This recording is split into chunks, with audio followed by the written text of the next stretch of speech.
Oke, judul presentasi saya ini spesifik merencanakan karir di Bank Syariah. Mungkin saya mulai dengan pengalaman karir saya dulu, seperti Mas Alfi juga tadi. Jadi saya memang selama 11 tahun berkarir ini memang memulainya langsung di bank. Jadi saya itu ikut program Muhammad Officer Development Program dari tahun 2008 sampai diangkat, dan pertama kali penempatan setelah ODP itu sebagai SME dan Consumer Account Officer. Jadi saya melayani nasabah, mempropos pembiayaan, membuat proposal pembiayaan, ya. Intinya saya berhubungan langsung dengan day-to-day pelayanan nasabah, khususnya untuk pembiayaan.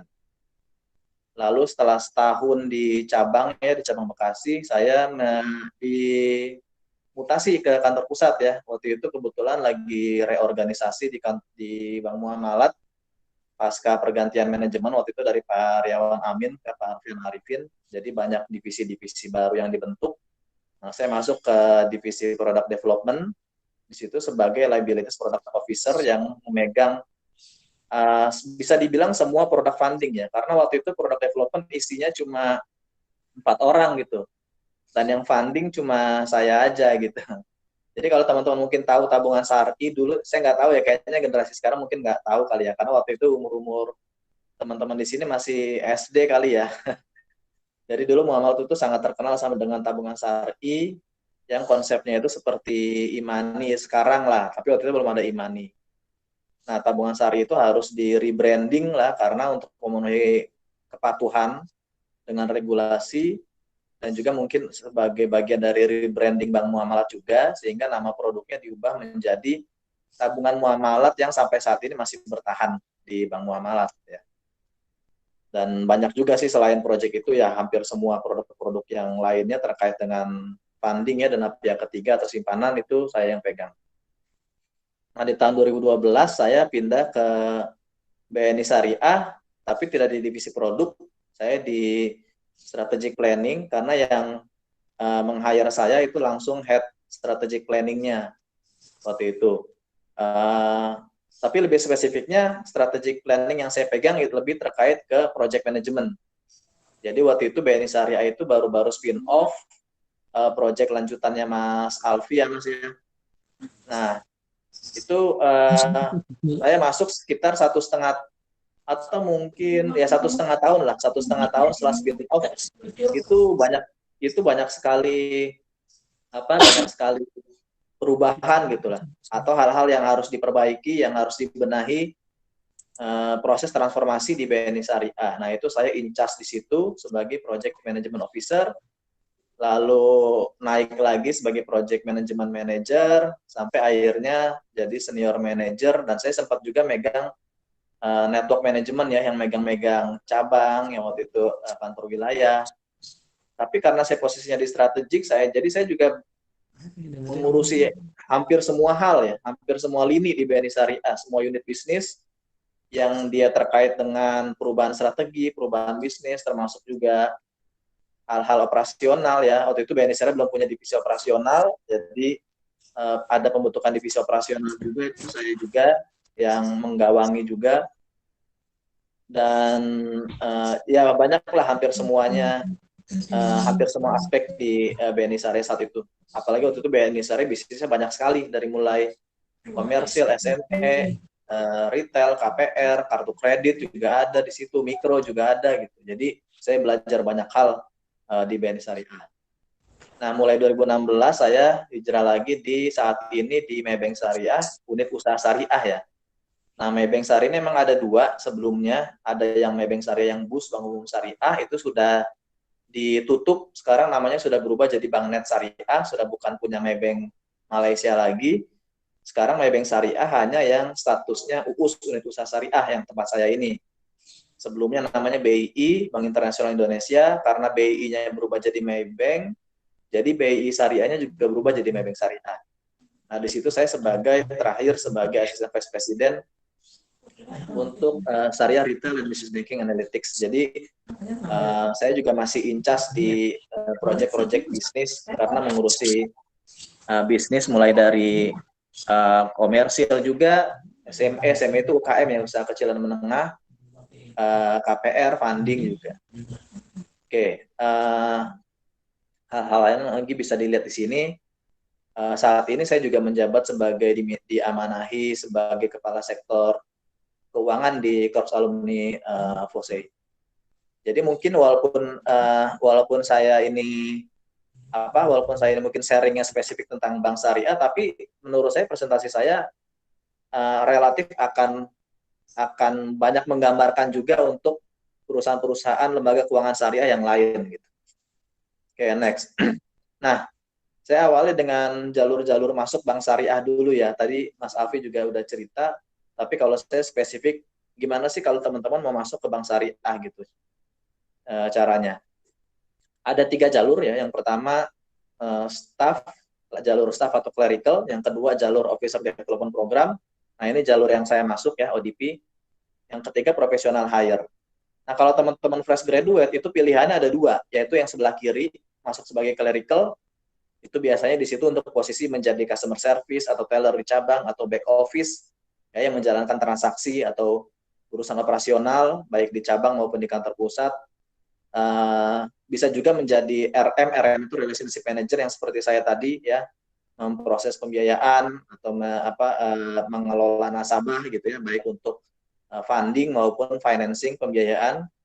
Bisa jadi consumer sales juga ya, jualan KPR kayak gitu, atau pembiayaan personal gitu.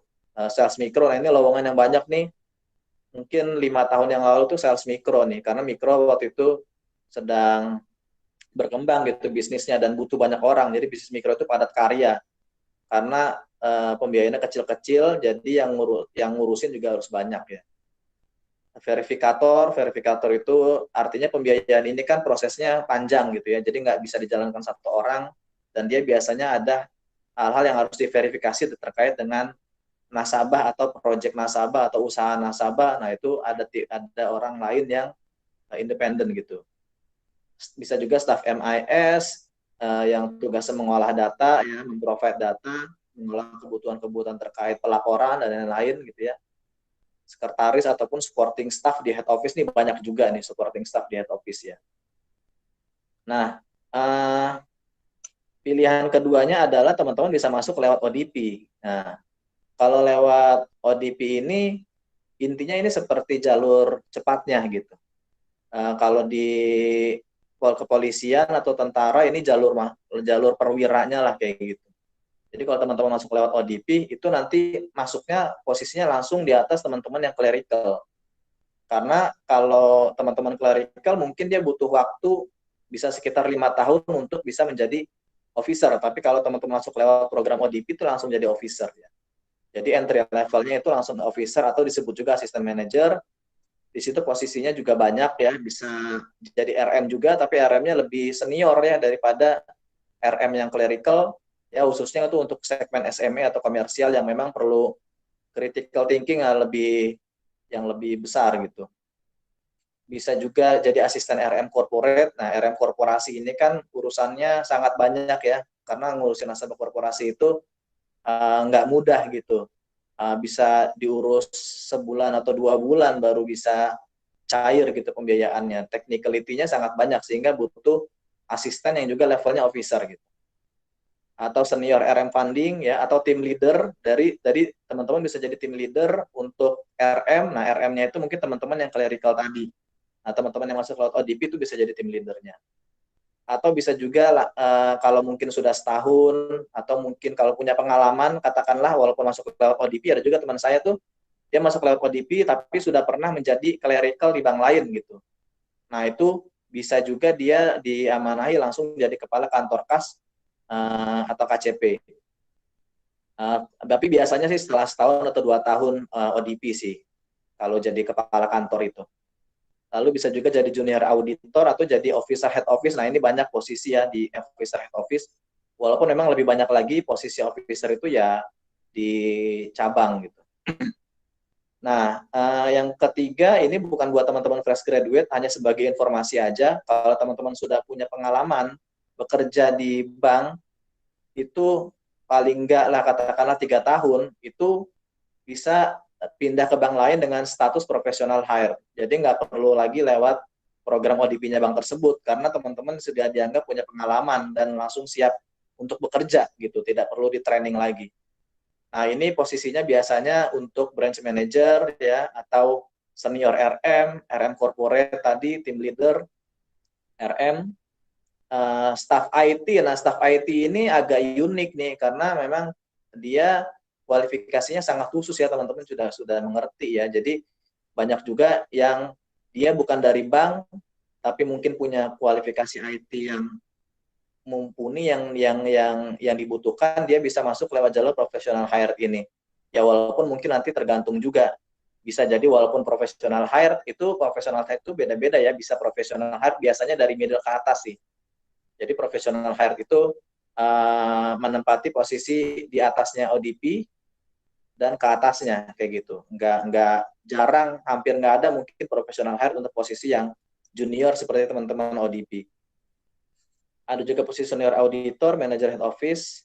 Nah, ini kalau udah senior-senior ya, kalau udah senior-senior itu katakanlah udah 5 tahun atau udah 10 tahun, kayak Mas Alfi itu profesional hire juga, tapi langsung jadi direktur gitu, udah bukan jadi pegawai lagi gitu. Nah, untuk profesional hire ini yang udah senior-senior, jam terbangnya ya tentunya harus sangat tinggi ya, dan harus sangat panjang, punya pengalaman kayak gitu. Bahkan bisa sampai profesional hire itu bisa sampai untuk level division atau group head atau selevel di bawah direksi. Nah, untuk syarat pendidikannya, kalau teman-teman clerical itu ya minimal SMA, diploma atau S1, tergantung posisi. Waktu itu kalau saya ambil contoh di PTPN Syariah itu kan bisnisnya mikro ya. Bahkan dia sangat-sangat mikro, mengurusi modelnya Gramin gitu ya, mengurusi kelompok pembiayaan ibu-ibu kayak gitu. Nah, itu mereka merekrut level SMA saja gitu. Mereka training mungkin sebulan atau mungkin tidak sampai sebulan, langsung diterjunkan gitu. Karena kalau untuk clerical ini memang trainingnya tidak perlu lama-lama, karena kerjaannya akan lebih banyak kerjaannya teknikal atau yang sifatnya berulang gitu, repetitif. Jadi justru pelajarannya adalah ketika nanti di lapangan langsung. Nah, keahlian utamanya untuk clerical, pertama pemahaman produk dia harus tahu, prosesnya harus tahu, SOP gitu ya. Lalu harus teliti dan terkait dengan kerapihan. Jadi karena kerjaannya banyak technicality, banyak administratif, mungkin operasional thing, jadi ketelitian dan kerapihan itu sangat-sangat diperlukan. Sementara buat teman-teman ODP minimalnya S1, nah yang dibutuhkan dari teman-teman ODP ini adalah critical thinking-nya. Ya, gimana dia bisa berpikir kritis sehingga dari setiap tantangan pekerjaan yang dia hadapi, dia bisa menyelesaikannya dengan baik. Dia punya skill problem solving juga. Jadi level tantangan dari teman-teman di posisi ODP ini nanti ya posisinya itu memang harus lebih berkreasi gitu. Mungkin SOP memang ada, tapi akan lebih banyak kreasinya sendiri gitu. Karena masalahnya itu akan lebih kompleks daripada teman-teman katakanlah customer service atau teller ya, masalahnya udah teridentifikasi lah kayak gitu, terkait dengan komplain nasabah, terkait dengan gangguan sistem dan lain-lain. Tapi kalau ngomong ODP gitu ya, misalkan saya waktu itu ditempatkan di produk, nah itu banyak sekali pihak-pihak yang saya harus berhubungan kayak gitu untuk bisa membuat sebuah produk, dari mulai legal, dari mulai bagian kepatuhan, bagian operation, bagian IT, bahkan sampai teman-teman bisnis ya yang akan melakukan penjualan, teman-teman cabang, itu kita harus bisa membuat solusi yang terbaik dari setiap problem yang ada. Dan juga untuk skill presentasi dan analisis ini wajib ya. Seperti misalkan jadi RM pembiayaan ya, dia harus mempresentasikan bahwa kenapa nasabah ini layak diajukan gitu, dan harus meyakinkan. Kalau nggak meyakinkan ya gimana mau disetujui gitu ide-ide atau proposal teman-teman kayak gitu. Dan skill pengawasan juga ya, karena tadi levelnya udah menjadi tim leader, jadi harus bisa tuh mengawasi pekerjaan-pekerjaan anak buah, mengkoreksi kalau pekerjaan-pekerjaan anak buahnya salah kayak gitu. Nah, untuk professional hire, kaliannya lebih ke leadership ya, critical thinking, problem solving, dan strong relationship. Hubungannya, kita udah ngomong relationship nih, tadi Mas Alfi ngomongnya mungkin istilahnya silaturahim. Nah, silaturahim itu maksudnya kita harus punya relationship yang sangat kuat dengan partner-partner kerja kita, ataupun kalau kita melayani klien dengan klien, ataupun kalau kita menservis direksi, bahkan kita juga harus bisa membangun hubungan yang baik dengan direksi, tahu kapan direksi itu bisa ditemui, kapan bisa diajak bicara, kapan bisa ditanya, kayak gitu, itu kita harus punya skill itu. Saya lanjut. Nah, tahapan tesnya. Oke, tahapan tesnya juga berbeda-beda ya. Clerical relatif singkat, 3-5 bulan, bahkan kebanyakan mungkin hanya 3 bulan. ODP itu bisa 7-16 bulan. Waktu itu saya termasuk dipercepat. Ya, saya cuma sekitar 7 bulan waktu itu sudah pengangkatan, ya sudah selesai program ODP-nya. Sedangkan kalau profesional hired ya dia simple aja, yang penting dia bisa diverifikasi, bisa diinterview, ya 1 bulan pun akan selesai. Nah, sebenarnya sih yang paling disarankan teman-teman masuknya jalurnya lewat jalur ODP ya, tapi kalaupun memang katakanlah nasibnya gitu ya, atau peluangnya belum ke arah sana, teman-teman bisa juga coba yang clerical. Nah, kalau clerical tadi, dalam 3 bulan atau sampai 5 bulan tadi, apa saja yang dilalui? Pertama, administrasi ya, tadi menyerahkan CV, ijazah, sertifikat, lalu kalau ini dokumen seleksi administrasinya sudah lewat, akan ada tes kompetensi dasar ya. Di situ ada seperti tes logikanya, tes perbankan syariah. Nah, ini tapi ini opsional sih. Sekarang malah nggak banyak bank syariah yang memasukkan tes perbankan syariah gitu. Nah, nanti ada alasannya, saya akan ceritakan. Tes baca Quran, nah ini di waktu itu di Muamalat ada tes baca Quran, tapi ini bukan berarti standar ya. Yang standarnya paling ya tes kompetensi dasar itu seperti psikotes atau tes potensi akademik lah kayak gitu. Jadi kemampuan nalar kita, kemampuan berpikir kita, tapi di level-level yang mungkin lebih sederhana. Kalau sudah lulus tes kompetensi dasar, ada lagi tes kesehatan ya. Tes kesehatan yaitu standar lah ya. Lalu kalau lanjut lagi sampai interview. Nah, ini yang interview ini adalah user. Kalau misalkan kita mengapply untuk ke cabang, ya yang menginterview adalah kepala cabang gitu. Ataupun manajer di cabang itu kayak gitu. Kalau kita untuk ke kantor pusat, kalau level clerical paling maksimal, paling mentok selevel di bawah kepala divisi gitu. Jadi mungkin wakil kepala divisi atau manajer di divisi tersebut gitu yang menginterview.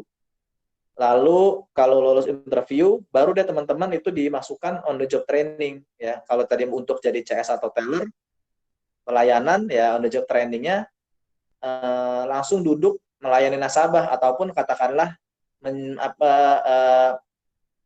menjadi asisten untuk customer service atau teller, sehingga day to day-nya benar-benar dilihat bagaimana sih menjalani posisi tersebut kayak gitu. Nah, kalau di ODP, nah ini panjang sekali ya. ODP pertama gini, seleksinya itu ada 2 sebenarnya. Seleksi untuk masuk ODP-nya, lalu kalau sudah masuk program ODP, itu ada seleksi lagi dengan sistem gugur sampai teman-teman sudah dinyatakan lulus dan diangkat menjadi pegawai. Nah, seleksi untuk bisa masuk ke program ODP-nya, itu yang 2 biru yang di atas itu. Sorry, bukan 2 biru yang di atas ya. Ada 5 kotak yang di atas ini ya. Mulai dari kualifikasi administrasi tadi sama. Mungkin bedanya adalah teman-teman biasanya karena ini untuk ODP, teman-teman diminta untuk buat motivation letter. Ya, itu ya sekreatif mungkin, sebagus mungkin lah itu bisa dibuat. Kenapa sih teman-teman punya motivasi untuk masuk bank tersebut gitu. Lalu lanjut tes kompetensi dasar, ya itu relatif sama ya, tapi mungkin dengan tingkat kesulitan soal yang lebih sulit gitu. Kedua, psikotes dan tes potensi dan FGD ya. FGD itu fokus group discussion. Jadi teman-teman nanti kalau sudah lolos sampai tahapan ini kan akan terseleksi terus tuh, mulai dari administrasi, nanti tambah sedikit. Nah, katakanlah yang akan diambil nanti hanya 30 orang. Nah, nanti ada tersisa 100 orang. Artinya 100 orang ini akan dikelompok-kelompokkan di FGD. Nanti dari sekian kelompok itu diambil, disaring lagi berapa orang ya, bisa lanjut ke tes kesehatan. Nah, di FGD biasanya dipantau tuh, ada yang tim pemantaunya. Kira-kira kita sebagus apa sih kita bisa menyampaikan ide-ide kita, bisa berkomunikasi, bisa membangun komunikasi yang sifatnya teamwork kayak gitu ya, atau memimpin sebuah diskusi kayak gitu, ataupun menanggapi sebuah diskusi, itu kita akan dilihat potensi kita di situ. Lalu lanjut tes kesehatan. Kalau lulus tes kesehatan, interview. Nah, ya interview ini biasanya levelnya udah kepala divisi ini ya, kepala divisi atau senior lah di situ. Nah, kalau kita lolos interview, kita baru dianggap lolos tuh untuk masuk program ODP-nya. Kita belum lolos untuk masuk banknya ya, hanya lolos untuk mengikuti program ODP. Nah, program ODP itu secara umum dibagi dua. Yang pertama in-class training, ya kita belajar di kelas. Materi-materinya tentunya spesifik tentang bank syariah, mulai dari basic, sampai intermediate, sampai produk, operasional, bisnis, ya semua hal yang ada di bank itu diajarkan. Kalau di clerical tidak, kalau di clerical tadi, yang diajarkan mungkin hanya pekerjaan-pekerjaan yang kita akan ditempatkan di posisi tersebut. Tapi kalau untuk ODP kita dikasih tahu nih semua pengetahuan yang diperlukan untuk bekerja di bank gitu. Termasuk pelajaran-pelajaran tentang syariah pastinya ada di in-class training tadi. Nah, dari setiap in-class training itu katakanlah ada 2 bulan ya. Dan dalam 2 bulan itu ada banyak materi-materi. Dari setiap materi itu diuji. Ya, ada nilainya juga. Nanti akan saya tunjukkan. Nah, kalau kita nanti tidak lulus dari nilai passing grade-nya, dari nilai average passing grade, kita dinyatakan akan nggak lolos dari tahapan in-class dan kita mungkin terseleksi dari sistem gugur. Gitu. Tapi kalau kita lolos in-class training, baru kita bisa lanjut ke on-the-job training. Nah, di on-the-job training ini kita, karena kita juga menjadi ODP yang harus tahu semua pekerjaan di bank, maka kita akan diputar tuh, mulai dari bagian bisnis, bagian operasional, ya sampai ke cabang, sampai ke hampir semua bagian lah di bank itu. Bagian strategik, bagian finance, bagian treasury, pembiayaan, funding, semuanya. Ya, jadi kita benar-benar tahu apa sih yang dikerjakan orang sebank ini kayak gitu. Nah, kalau kita sudah selesai di tahapan OJT, nah nanti ada final test. Final test ini ODP biasanya itu direksi yang ngetes gitu. Nah, jadi tidak sembarangan ya untuk bisa sampai ke level final test ini kayak gitu. Tentunya kalau tadi mau didapatkan 30 orang, ya angka-angkanya paling akan mepet ke 30 gitu. Mungkin hanya cuma tinggal 35 yang tersisa, mungkin 5 yang akan gugur kayak gitu. Jadi benar-benar sudah sangat-sangat disaring kualifikasi dari orang-orang yang masuk lewat jalur ODP ini. Oke, kalau professional hired, ya itu sih simpel aja. Professional hired ini karena sudah pengalaman, paling hanya interview, dan yang penting adalah dia punya portfolio dan dia bisa menunjukkan portfolionya. Portfolio itu maksudnya tadi kalau kita di bisnis, kita bisa menjelaskan bisnis apa sih yang sudah kita jalankan. Misalkan pembiayaan, kita bisa menjelaskan proses pembiayaan, kita bisa menjelaskan nasabah-nasabah yang pernah kita proses, yang pernah kita ajukan, masalahnya apa. Kalau kita misalkan di bagian supporting kayak saya, misalkan di bagian strategik, ya harus bisa menjelaskan gimana sih proses membuat perencanaan di bank, untuk membuat kajian-kajian strategik, kayak gitu, proposal-proposal sifatnya strategik, kita harus bisa menjelaskan. Kalau bisa kita bisa membawa dokumen-dokumen yang pernah kita buat ya, dari bank sebelumnya untuk ditunjukkan gitu. Itu kalau udah level professional hire. Oke, next. Waktu saya tinggal berapa lagi ya? Halo? Iya, waktunya tinggal mungkin ada sekitar 10 menit lagi, bisa. 10 menit ya? Oke, insya Allah cukup 10 menit. Oke, nah ini mungkin kalau teman-teman kurang jelas, ini bisa di zoom ya layarnya ya. Nah ini materi-materi saya nih, ya bisa dilihat di situ. Waktu saya in class ya, ada dari mulai introduction, ada dari mulai ya, basic sistem perbankan, ada operation, ada akuntansi, ada financing. Nah, kalau buat teman-teman ekonomi ini punya advantage sebenarnya di sini. Jadi teman-teman di program studi syariah kan sebenarnya masuknya kebanyakan ke ekonomi juga ya, belajar juga kan pengantar ekonomi dan lain-lain. Manajemen perbankan, manajemen keuangan. Ini punya advantage sebenarnya untuk bisa belajar lebih mudah gitu di in-class. Ketimbang mungkin teman-teman waktu itu saya ada yang dari jurusan kehutanan, ada yang dari jurusan pertanian gitu. Wah, mereka putar otak sekali apalagi pas ketemu akuntansi tuh. Waktu itu ada teman saya dari jurusan teknik, ketemu akuntansi, dia stres sekali gitu. Sampai karena waktu itu saya waktu itu ODP-nya agak unik sih. Waktu itu saya ditempatinnya di Tanjung Lesung, di pinggir pantai kayak gitu selama 43 hari, bener-bener di pinggir pantai, kayak semacam penginapan gitu di pinggir pantai. Dan kita bener-bener belajar di Bank Muhammad waktu itu kan sangat ketat ya nilai-nilai Islaminya ya. Jadi kita harus sudah bangun tuh dari sholat malam jam 3, lalu lanjut sholat subuh, lanjut olahraga, sarapan, bahkan mulai kelas itu bisa sering jam 7 pagi sudah mulai. Dan itu bisa sampai jam 10 malam, karena dipadatkan kayak tadi. Gitu. Tapi kalau mungkin bank-bank lain yang lebih loose, ya paling jam 8 sampai jam 5, terus pulang, malamnya nggak ada apa-apa, mungkin PR atau apa, kembali esokan harinya. Nah, itu sampai ada teman dari teknik tadi yang lucunya itu, dia saking stresnya belajar akuntansi, selesai ujian akuntansi, malam-malam, dia nyebur ke laut gitu. Dia nyebur ke laut, terus teman-teman ini namanya Dendi gitu, Dendi kemana nih, hilang nih, ternyata ditemuin di laut lagi nyebur, saking stresnya ujian akuntansi gitu. Nah ini teman-teman punya advantage ya di sini, harusnya bisa nunjukin itu. Oke, organisasi, nah ini penting buat teman-teman tahu ya. Ini saya ambil contoh Bank Syariah Mandiri organisasinya. Jadi kalau saya masuk bank, saya masuknya di mana sih? Nah, kalau teman-teman masuknya di cabang, ini berarti yang kotak sebelah kiri ya.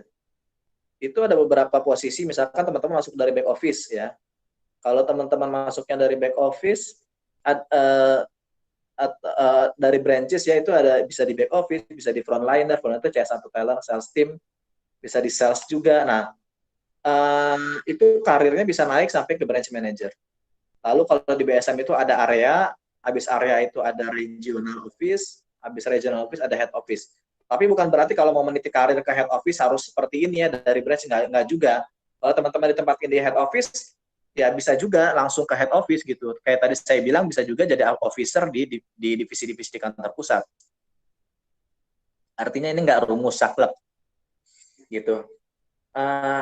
Pesan saya untuk organisasi kayak gini, kalau teman-teman masuk bank yang organisasi besar, peluang untuk naik karirnya juga besar, karena posisinya banyak, divisinya banyak, di cabangnya banyak, ada kantor area, ada kantor regional.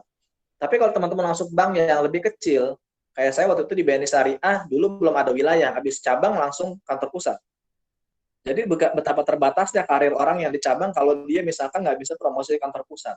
Atau yang di kantor pusat karena divisinya sedikit, pasti akan cepat mentok juga kayak gitu. Nah itu mungkin juga akan jadi pertimbangan kita kan teman-teman nanti sudah berkarir gitu. Nah divisi-divisi kantor pusat ini ada banyak ya, mulai dari biasanya itu kelihatan dari direkturnya. Jadi ada direktur utama, di bawahnya ada direktorat yang megang bisnis. Nah bisnis bank ini banyak ya, ada mulai dari korporasi, ada mulai dari komersil itu di bawahnya korporasi yang pinjamannya juga ratusan miliar juga.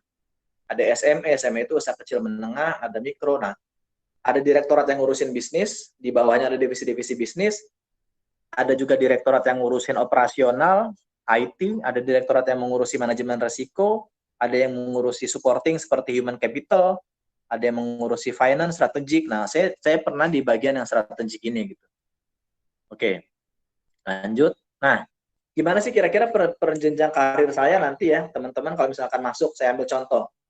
Kalau teman-teman masuk dari clerical ya, katakanlah nanti karirnya itu di operation, katakanlah. Ya, operation itu berarti pekerjaannya membantu berjalannya sebuah bisnis, tapi tidak langsung memegang bisnis ya, tidak langsung memegang nasabah, tidak langsung melakukan pemasaran, nggak seperti itu. Teman-teman menjalankan aktivitas supportingnya, memproses layanan ataupun sistem ya, supaya bisnis itu bisa berjalan. Ambil contoh teman-teman masuk lewat jadi customer service. Maka kalau misalkan promosi 2 tahun kemudian atau 3 tahun kemudian jadi head CS atau teller, ya teman-teman baru 5 tahun jadi officer ya, katakanlah jadi operation officer. Sementara teman-teman yang lewat ODP langsung jadi officer penempatannya ya, misalkan jadi relationship manager SME. Nah, terus berjalan seperti itu ya, dari yang teman-teman clerical tadi, habis jadi officer, jadi manager, operation manager, lalu jadi regional operation manager, lalu jadi katakanlah departemen head di divisi operasional, lalu habis itu jadi division head, lalu habis itu jadi group head operasional. Nah, yang paling kiri itu adalah level. Jadi ada posisi, ada level. Level itu mulai dari staff, officer, manager, senior manager, assistant vice president, senior vice president. Tidak semua bank punya level seperti ini, tergantung skala banknya. Semakin kecil banknya, skala levelnya juga semakin sedikit. Mungkin habis manager bisa langsung vice president, lalu mentok gitu, nggak ada senior manager. Atau habis senior manager langsung senior vice president, lalu mentok kayak gitu. Tergantung semakin besar organisasi, levelingnya semakin banyak. Nah, leveling ini bukan posisi ya, leveling itu pangkat ya. Jadi posisi adalah teman-teman bekerja di mana, pekerjaannya apa. Kayak seperti ini nih, senior manager itu bisa jadi di operation menjadi regional operation manager atau menjadi area SME manager, levelnya sama-sama senior manager gitu. Nah, untuk gaji itu dilihatnya leveling. Tapi biasanya kalau teman-teman masuknya kalau lewat ODP ini contohnya adalah pekerjaan-pekerjaan di bisnis ya. Ya, saya ambil contoh di sini bisnis SME. Kalau di SME, kalau teman-teman masuk di bisnis, itu potensi untuk berkembangnya lebih cepat. Kayak Mas Alfi tadi, menguasai bisnis, jadi bisa cepat ke direksi, ke direktur utama, kayak gitu. Tapi kalau mungkin teman-teman terlalu lama di operasional atau di supporting, ya juga lebih lambat, yaitu pengalaman di bank, kayak gitu. Jadi, kalau teman-teman ada di operasional, ya bisa berusaha untuk gimana bisa pindah ke bisnis atau ke unit lain yang lebih strategik, yang mungkin karirnya bisa lebih cepat atau lebih bagus kayak gitu. Untuk standar gaji sih relatif ya mengikuti level kayak gitu. Tapi biasanya kalau di bisnis bonusnya katakanlah lebih banyak kayak gitu. Karena mereka yang kontribusi langsung untuk menghasilkan pendapatan buat bank kayak gitu. Nah, saya ambil contoh aja. Sekarang ya kalau teman-teman lewat clerical, starting remunerasinya itu mulai UMR ya. UMR-nya tergantung daerah masing-masing. Tapi kalau teman-teman jadi officer sekarang 5-6 juta. Bahkan ada juga bank yang mau membayar sampai dengan 8 juta ya untuk starting officer ya dari program ODP, tapi sedikit. Nah, kalau udah level manager, nah ini udah beda mulai beda nih, mulai lebih sangat bervariasi. Terutama antara BUMN atau swasta. Manager di BUMN itu ranknya sekitar 10-12 itu starting ya, artinya akan bisa naik lagi terus sesuai dengan masa kerja kita. Tapi kalau di swasta mungkin startingnya 12-15. Sambil contoh lagi SVP itu Senior Vice President. Nah, di BUMN katakanlah kepala divisi ya, Senior Vice President. Di BUMN mungkin ranknya 40-50, tapi di swasta bisa 60-80. Di BUMN memang lebih rendah, tapi ingat BUMN itu lebih menjanjikan kepastian. Dan biasanya ya jarang memecat pegawai, atau misalkan lingkungannya lebih nyaman, kayak gitu, pressure-nya mungkin lebih sedikit, kekeluargaannya mungkin lebih tinggi, kayak gitu. Ya itu plus minus lah, kita memilih bekerja di mana gitu. Catatan dari saya, oke. Promosi di setiap jenjang itu tidak hanya bergantung pada kinerja ya. Jangan berarti kerja saya bagus maka saya akan promosi, belum tentu. Itu nasib aja. Kayak tadi Mas Alfi bilang garis tangan. Nah, tergantung apa lagi? Pertama, kebijakan promosinya. Memungkinkan nggak? Kita kan baru 2 tahun promosi, ternyata ada kebijakan promosi yang kalau kamu promosi harus 3 tahun gitu. Jadi kita baru 2 tahun belum bisa promosi gitu. Dinamika organisasi. Nah, kadang-kala ada yang dapat lungsuran nih. Kita baru sebentar di satu posisi, tapi karena atasan kita berhenti, resign, terus susah mencari pengganti, akhirnya kita yang dinaikin gitu. Nah, itu karena dinamika organisasi kita jadi dapat keberuntungan lah, kita jadi promosi. Lalu atasan yang suportif. Nah, kalau kita punya atasan yang nggak suportif, ya kita mungkin akan dibiarin aja. Karena yang harus mempromosikan kita, yang harus mempropos, ya mengajukan bahwa kita itu layak promosi ya atasan kita, nggak ada yang lain, nggak mungkin atasan yang lain, apalagi direksi, nggak mungkin, direksi nggak akan ngurusin sampai situ. Jadi kita harus punya atasan yang suportif. Kadang ada atasan yang nyebelin ngasih kerjaan, tapi dia ternyata suportif juga. Nah itu ya kita maintain lah hubungan baik siapapun atasan kita. Kedua, tidak semua bank menetapkan jenjang karir yang sama ya.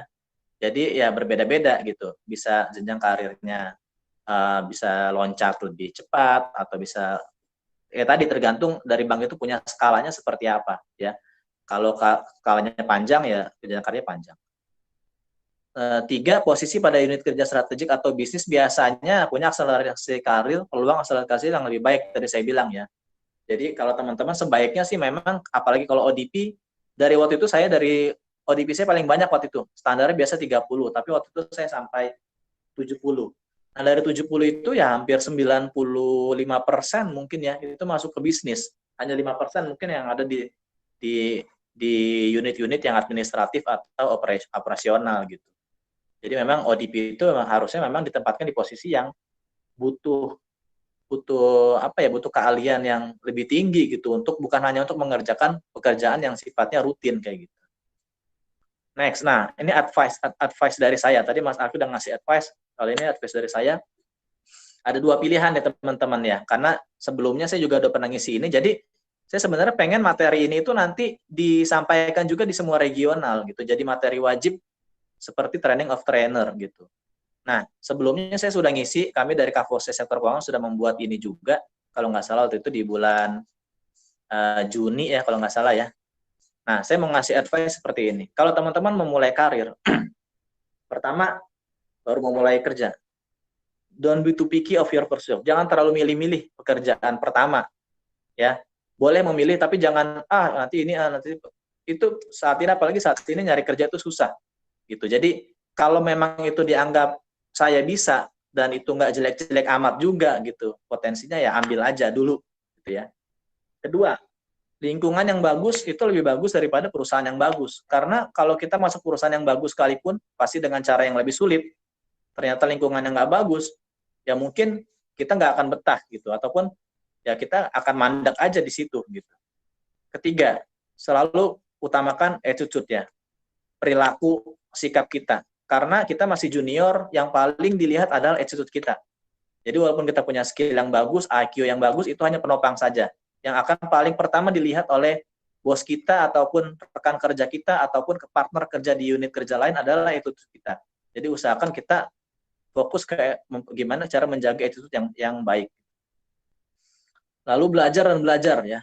2 tahun pertama itu sangat menentukan. Karena kalau kamu sudah lewat 2 tahun, orang mungkin malas ngajarin kamu. Lu udah 2 tahun, ngapain aja di sini, baru nanya-nanya gitu. Jadi pastikan 2 tahun pertama itu maksimalkan untuk belajar dari siapa saja dan dari mana saja. Ya. Kerja keras, jangan pernah puas dengan pekerjaan, ya, never satisfied of your work, dan set standar kualitas kita sendiri gitu. Banyak dari saya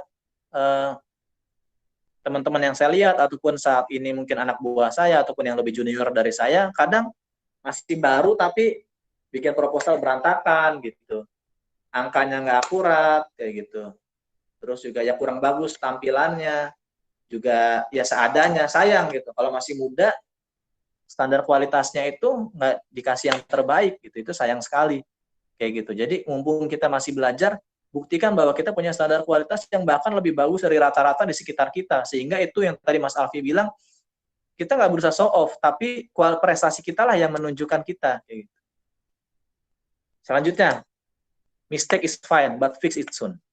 Kesalahan itu ya biasa saja, tapi jangan dibiarkan berlarut-larut, segera perbaiki.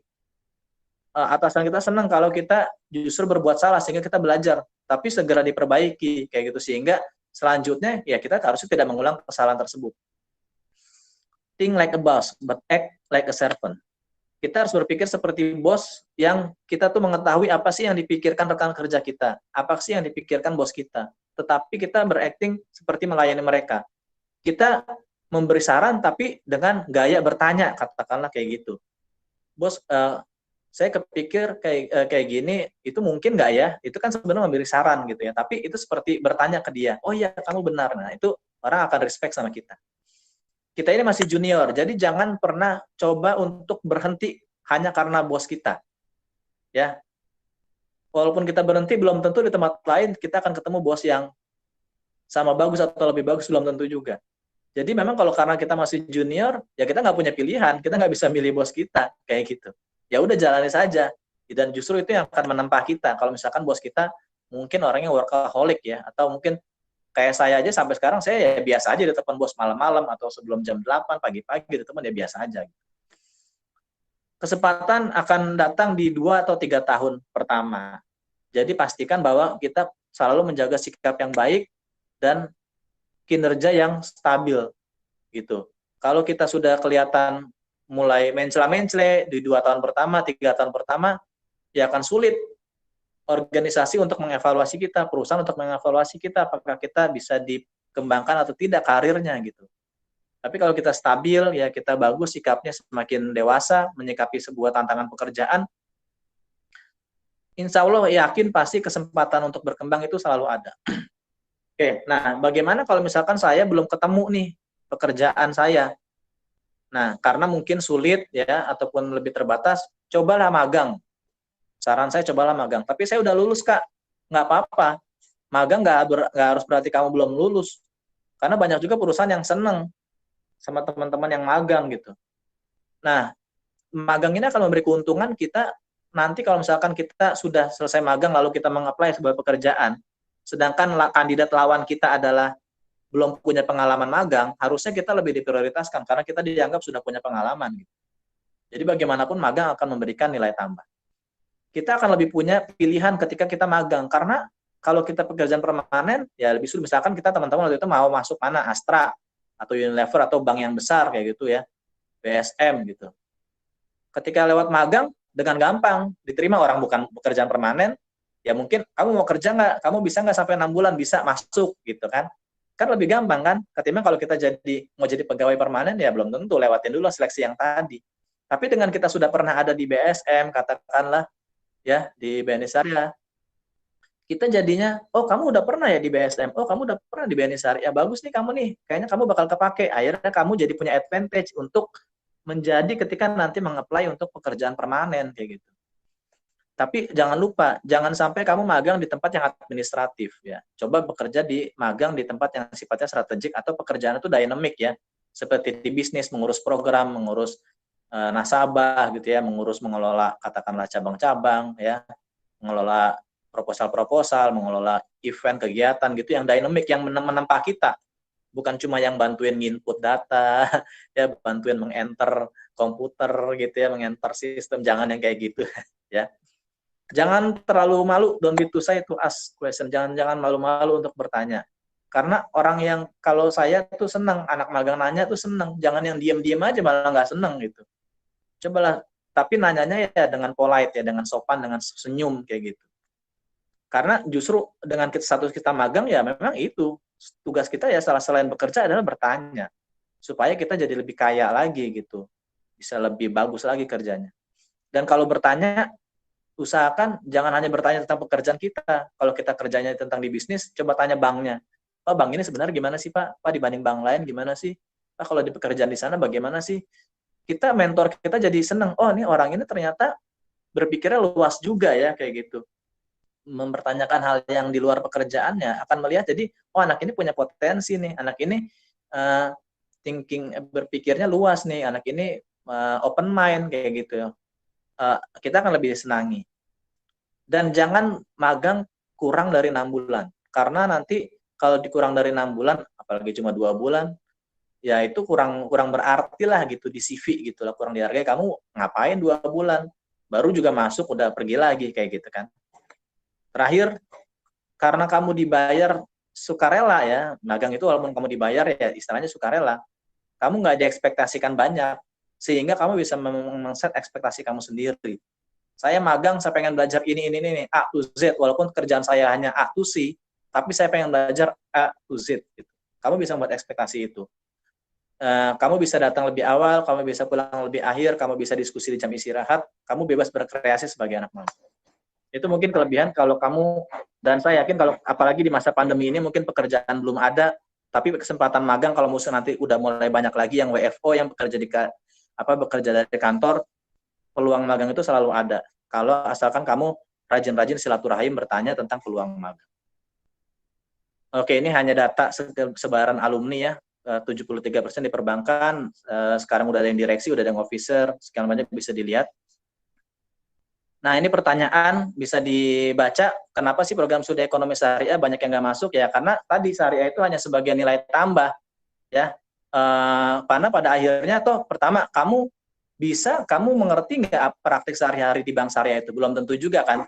Ya, jadi itu hanya dinilai sebagai nilai tambah. Toh pada akhirnya nanti kamu akan di-training juga produk-produk syariah atau operasional syariah di bank tersebut, kayak gitu.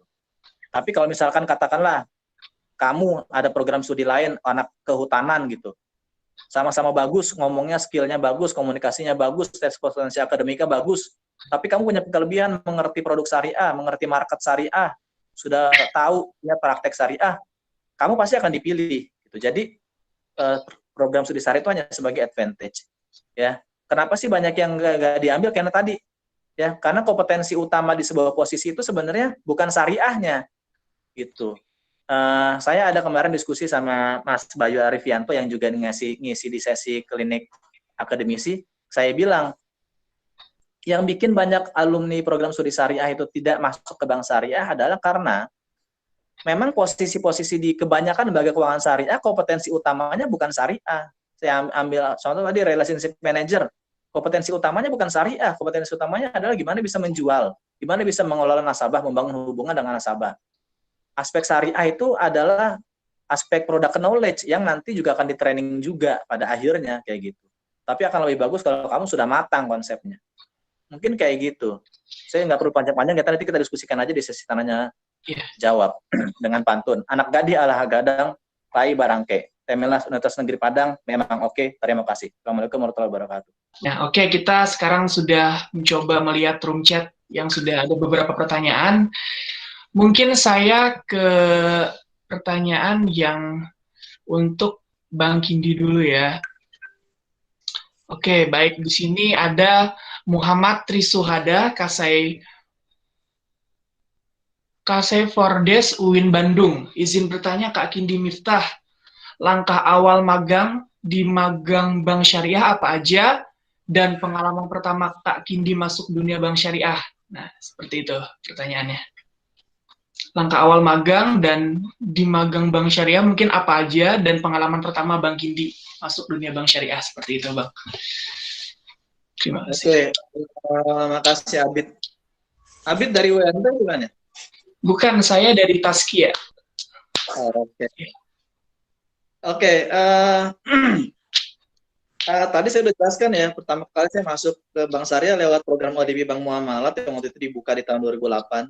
Waktu itu di penghujung, itu adalah ODP terakhir yang direkrut oleh Bapak Riawan Amin saat itu. Setelahnya berganti manajemen. Ya saya masuk lewat program ODP itu, selanjutnya ya menjalani karir di Muamalat dan selanjutnya ya pindah ke bank lain seperti itu.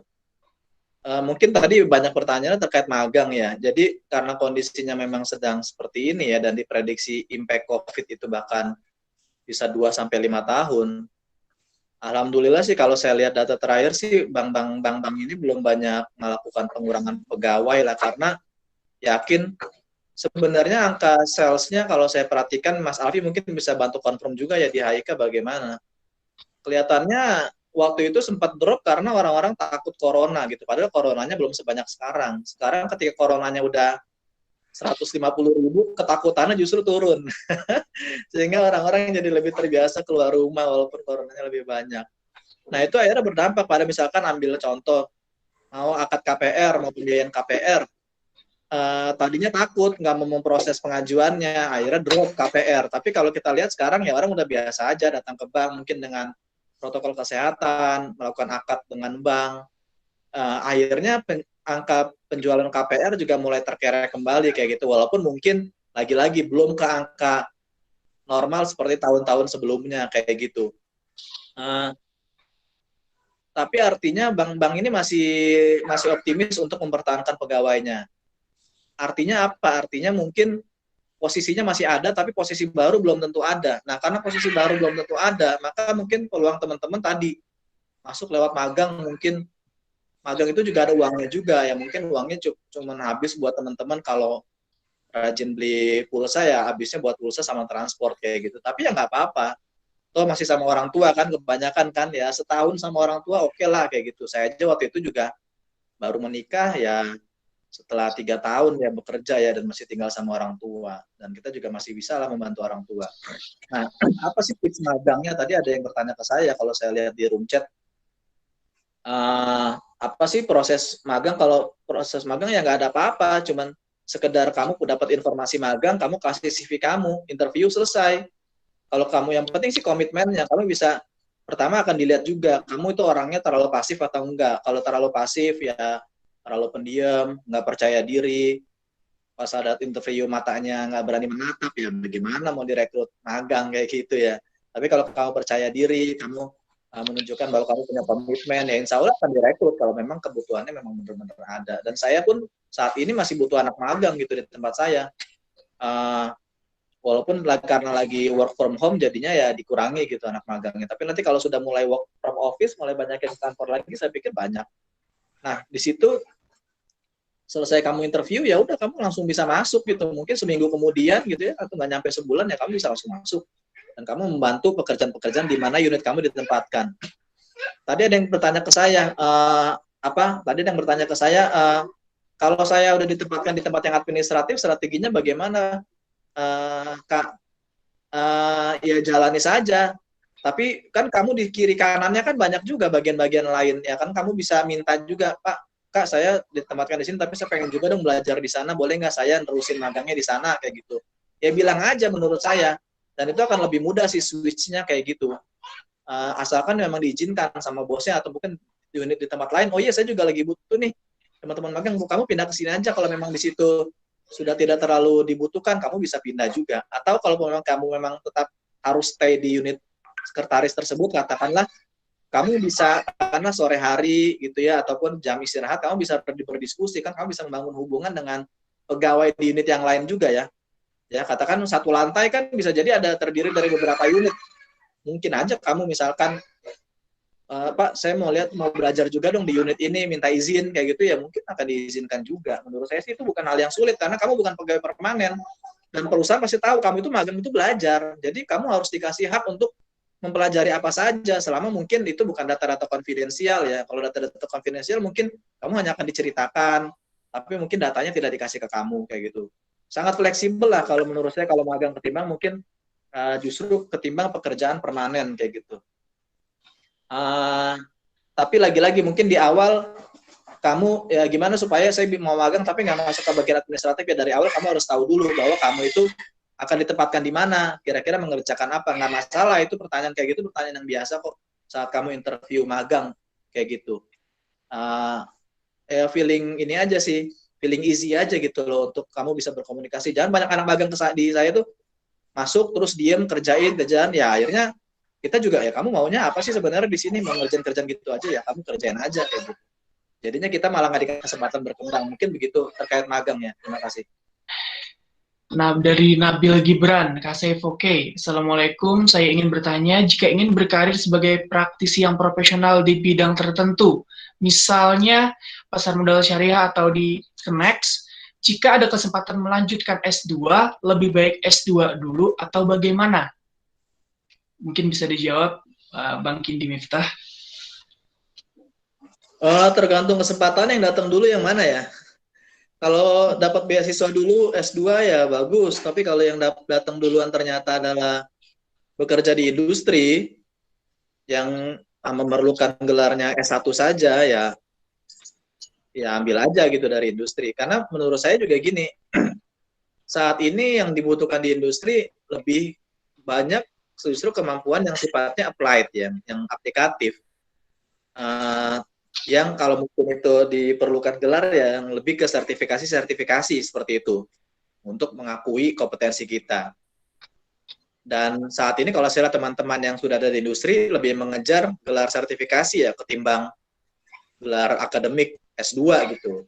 Kalau pengalaman saya sendiri waktu itu saya masuk industri dulu, lalu ya saya baru kuliah S2 sambil bekerja kayak gitu, karena kan bisa kuliahnya sore hari dan malam hari kayak gitu. Jadi ya saya masuk industri dulu. Karena kalau kamu katakanlah ini ada plus minus ya. Kalau kamu S2 dulu, setelah S2, apalagi sekarang S2 itu udah menjamur banget ya di Indonesia. Jadi udah sangat biasa lah. S3 aja udah mulai banyak. S3 yang mulai kesulitan mencari pekerjaan yang merasa pas untuk pekerjaan S3 ya. Juga udah susah kayak gitu. Artinya kalau kamu ngambil S2 dulu, kamu akan tertinggal dan kamu nggak sambil bekerja, atau katakanlah bisa jadi kamu sambil S2 tapi sambil freelance gitu loh, katakanlah jadi asisten riset di mana, atau akan kamu juga jadi pekerjaan freelance tapi ada di industri. Kan di industri juga ada banyak pekerjaan freelance ya, kayak misalkan staf komisaris gitu, ataupun adalah konsultan, kan itu kamu bisa kamu kerjakan sambil kuliah fleksibel gitu waktunya. Baru setelah lulus S2 ya kamu punya gelar S2-nya juga dan punya juga pengalamannya juga. Tapi kalau kamu hanya S2 saja, ketika kamu nanti katakanlah kamu meng-apply ke pasar modal gitu ya, ataupun ke tadi disebut Kenex gitu ya. Setahu saya sih di Kenex sih nggak banyak mensyaratkan S2 juga ya. Yang lebih disyaratkan adalah pengalaman di industrinya. Teman-teman saya yang sudah bergabung di Kenex ya karena mereka punya pengalaman spesifik tertentu di industri yang related dengan posisinya kayak gitu. Kalau kamu memang mau S2 dulu ya pastikan bahwa posisi kamu memang mensyaratkannya S2, sehingga kamu punya alasan, punya advantage dari kamu memiliki gelar S2 yang kamu ambil dulu gitu loh. Kalau untuk ke industri sih saran saya yang mana datang lebih dulu aja sih. Kalau yang datangnya adalah kesempatan bekerja dulu ya kamu ambil, kamu bisa sambilan, kan sekarang juga apalagi udah mulai online ya, gampang lah kuliah S2 itu ya. Kamu juga bisa bayar sendiri lagi kan, kalau beasiswa kan nanti ada ikatan macam-macam ya. Saya dulu waktu itu beasiswa S2 juga bayar sendiri, jadinya ya saya bebas kayak gitu. Kalau kamu memang mau S2 dulu, pastikan jangan cuma belajar doang, tapi kamu gali pekerjaan yang fleksibel juga, supaya nanti kamu bener-bener enggak cuma dilihat sebagai anak yang punya gelar doang, tapi nggak ada pengalaman gitu. Itu saran dari saya. Kita langsung melanjutkan ke Pak Kindi Miftah ya, untuk menyampaikan closing statement-nya. Dipersilahkan. Oke, jadi saya punya cerita sebenarnya.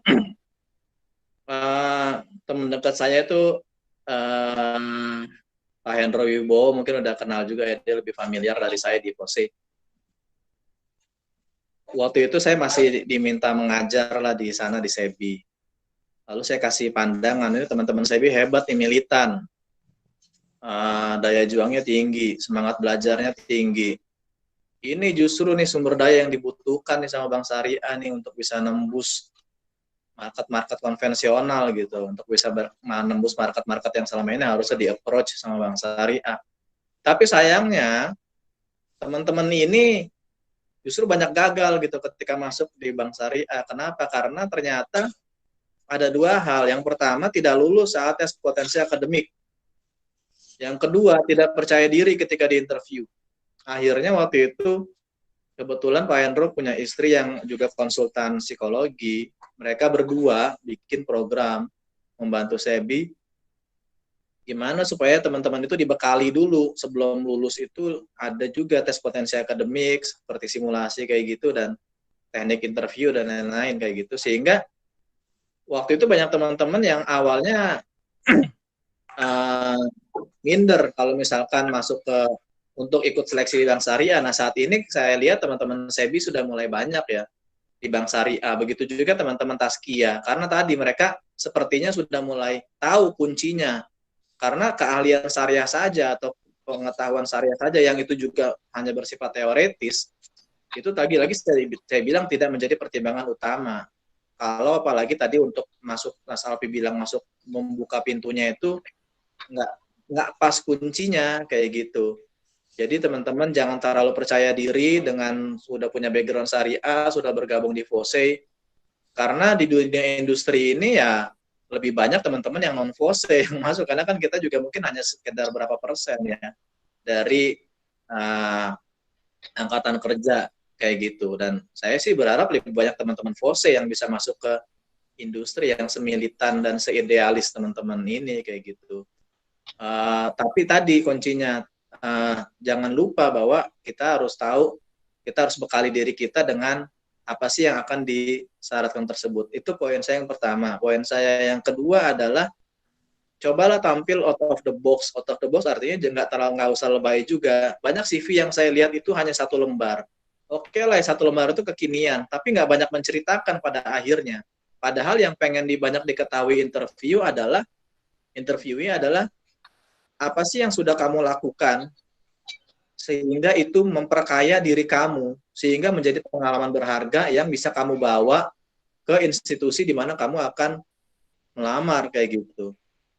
Banyak yang cuman ya nulis job kepanitiaan ini tapi nggak dijelasin. Harusnya kamu kalau coba kamu lihat LinkedIn deh, teman-teman di Chef Gunadarma itu waktu itu saya lihat mereka mulai banyak tuh gerakan untuk membuat, walaupun masih mahasiswa tapi bikin LinkedIn.